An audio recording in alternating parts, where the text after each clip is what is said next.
Assalamualaikum warahmatullahi wabarakatuh. Teman-teman kelas 10 yang bertanya tentang kisi-kisi, insya Allah saya akan coba jawab dalam video ini dengan cara yang singkat.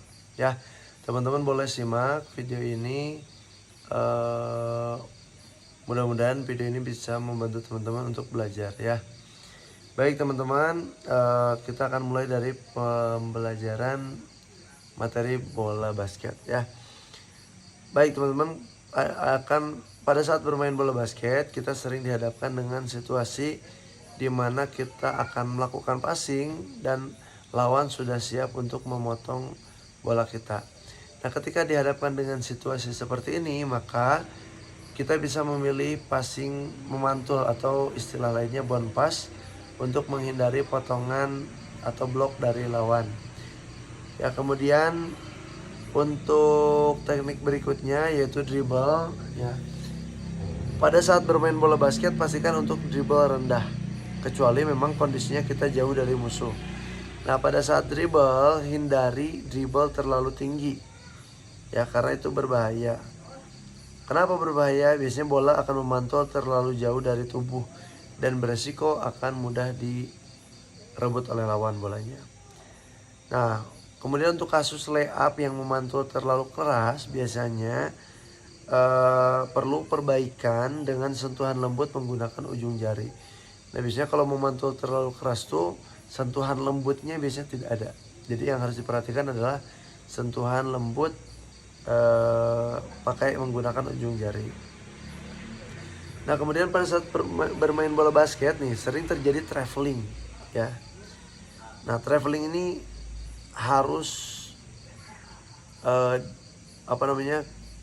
solusi untuk supaya traveling ini tidak terlalu sering terjadi, yaitu harus memperjelas pivot foot sebelum dribble ya.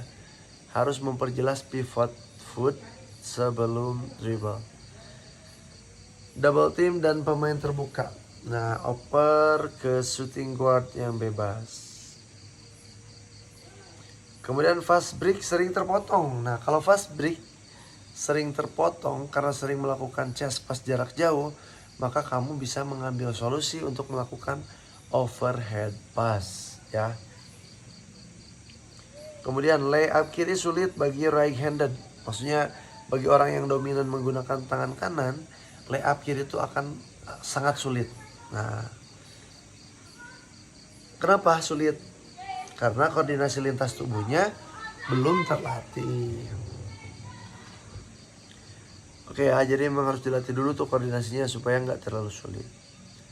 Kemudian untuk masalah free throw yang kurang akurat, maka perlu dilakukan latihan untuk menekuk lutut lebih dalam dan wrist flick lentur, wrist pergelangan ya. Pergelangannya tuh harus lentur. Wrist flick harus lentur.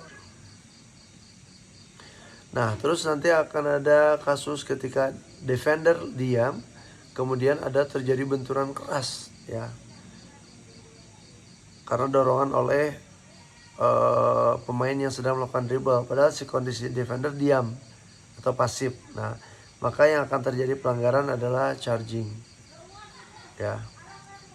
Kemudian smash gagal karena ayunan berhenti. Pada saat melakukan smash ini dalam permainan bola voli, ayunannya tiba-tiba berhenti sebelum perkenaannya dengan bola.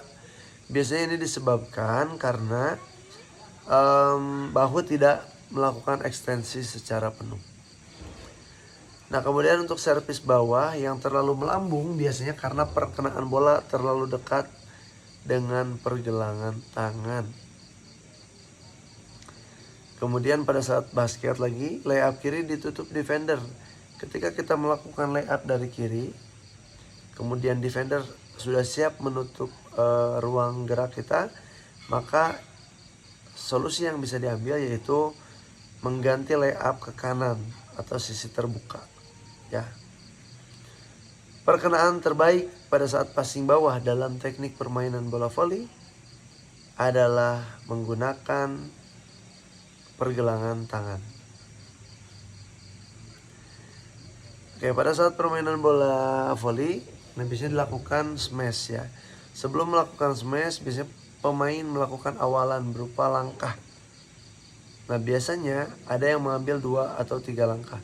Semakin banyak langkah yang diambil biasanya bertujuan untuk meningkatkan performa lompatan atau untuk mendapatkan lompatan tertinggi.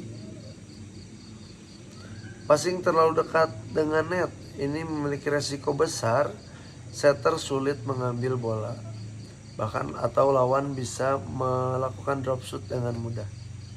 Ya. Passing atas kena telapak tangan. Passing atas dalam bola voli gitu ya. Si bolanya kena telapak tangan ke sini. Biasanya itu double, pelanggaran double. Baik. Nah, pada saat senam aerobik nih ya, Bapak sering melakukan senam tuh ya setiap hari setiap hari Rabu atau pada saat awal pembelajaran, biasanya akan sulit melakukan transisi dari satu gerakan ke gerakan yang lain. Nah, solusi yang terbaik yang harus kalian lakukan adalah memperlambat musik dulu atau latihan pakai hitungan tanpa musik dulu boleh. Jadi kalian bisa melakukan dengan 1, 2, 3, 4 dan seterusnya. Jadi mulai dengan pakai hitungan dan tanpa musik terlebih dahulu. Pada saat berenang,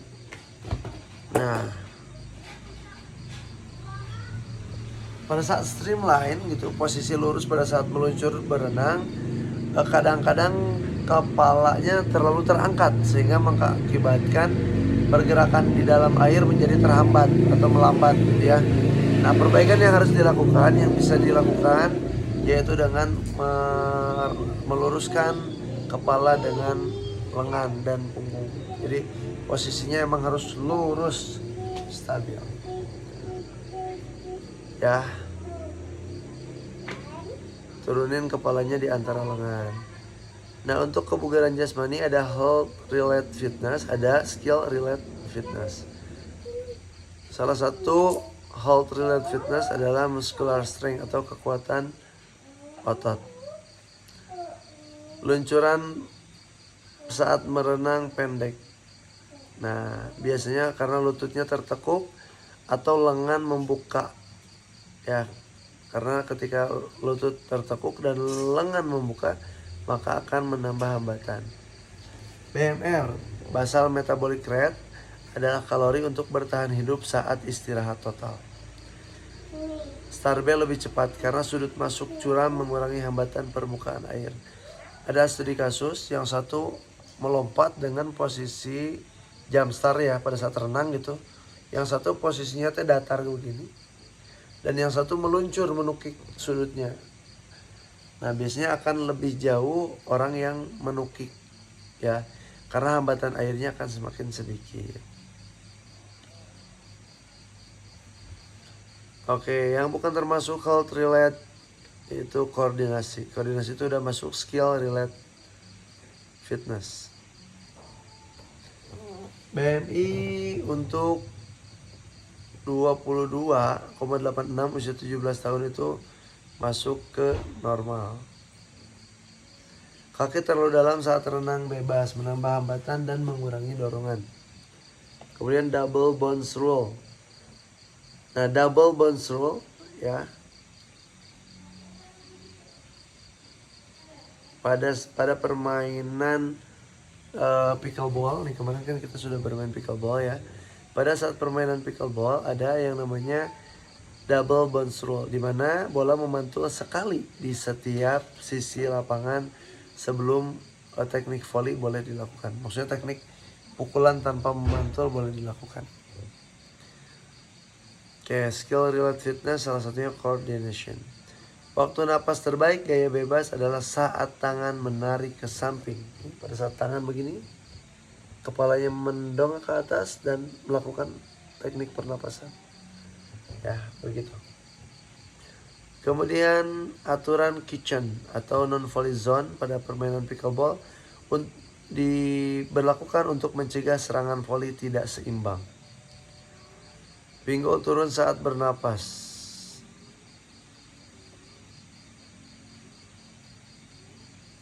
Nah solusinya napas tiap 2-3 kali kayuhan. Jadi nggak tiap kayuhan kita ngambil nafas, nggak. Jadi supaya tetap stabil, usahakan nafasnya di 2 atau 3 kali kayuhan tangan. Jadi lebih stabil lah gitu ya pergerakannya. Kalau kepala terlalu tinggi pada saat berenang, maka pinggulnya pasti akan turun. Jadi pastikan di awal kepalanya lurus ke belakang. Pada saat renang gaya bebas tuh, dari ujung lengan di depan, kepala, bahkan sampai ujung kaki itu posisinya harus lurus. Gak boleh ada salah satu bagian yang terlalu atas, karena akan menyebabkan bagian lain terlalu bawah. Dorongan terbesar gaya dada. Nih ya, ini mah materi nanti lanjutan. Dorongan terbesar gaya dada adalah saat kaki menutup dengan cepat. Ya mudah-mudahan mudah dipelajari dan mudah dipahami. Silakan nanti dikaji ulang ya. Terima kasih. Assalamualaikum warahmatullahi wabarakatuh.